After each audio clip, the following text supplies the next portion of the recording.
Malaking ginhawa para sa mga tricycle driver sa Dagupan City ang pagbaba ng presyo ng gasolina sa 4 to 5 pesos per liter, lalo na ngayong nahaharap sila sa pagbaba ng kita dahil sa kaunting pasahero at pagbaha sa ilang bahagi ng lungsod.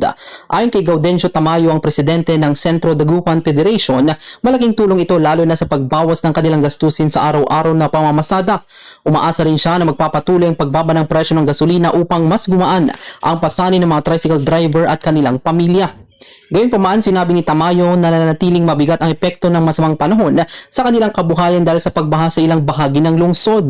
Marami umanong tricycle driver na namumroblema sa pasada habang ang ilan ay hindi na muna nakakapamasada dahil sa baha sa kanilang lugar at pangambang magkasakit. Tinatayang nasa 40% ng kanilang mga kasamahan ang hindi muna namasada dahil sa sitwasyon. Inihag naman nito na may ilang paradahan ng toda ang nalubog sa baha, kaya napipilitan ang ilang driver na lumipat sa ibang lugar upang maipagpatuloy ang pamamasada. Sa kabila ng mga hamon, hinikayat ni Tamayo ang mga kapwa tricycle driver na magtiyaga at maging maingat sa pagdedesisyon kung kailangang pumasada, lalo na habang nagpapatuloy ang sama ng panahon. Ani ang mahalagang makapagtrabaho upang maitaguyod ang pang-araw-araw na pangangailangan ng pamilya, ngunit hindi rin dapat isantabi ang kalusugan at kaligtasan. Binigyang din niya na mas mainam na timbangin ng bawat driver ang kalagayan ng panahon at kalsada bago bumiyahe upang maiwasan ang pagkakasakit at iba pang panganib. So, siyempre, sa pagbaba ng gasolina, masaya kami dahil malaking tulong para sa amin yan. Sana patuloy pa rin na bumaba yan para at least lahat ng mga kasamaang mga tricycle dito ay masaya.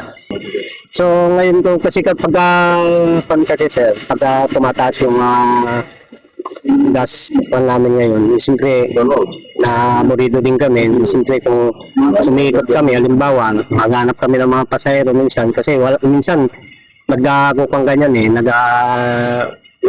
produce ka ng gasolina yan so yung medyo mahirap para sa amin mga tricycle driver. Marami akong nare-receive ng mga text ng mga kasama namin yung daing nila, yung talagang bahana sa mga bahay-bahay nila. So marami sa kanila hindi na sila nakakapagpasada. So yun yung gusto nilang humingi sila ng tulong kung paano. Sa palagay ko kasi sa mga nasa 40% siguro dahil nga sa takot din sila siyempre mahirap na magkasakit lalo ngayon na tuloy ang pag-ulan ng may mga part pero siyempre kung malalim dun sa mga pinagpapartingan nila pumupunta naman sila sa ibang area so tuloy pa rin yung pamamasagan nila kahit paano. Talagang kung titignan natin, bumaba talaga yung kinikita. Lalo na sa ganitong sitwasyon. Alam mo naman na yung ngayon sitwasyon ko, kunti ang pasahero din.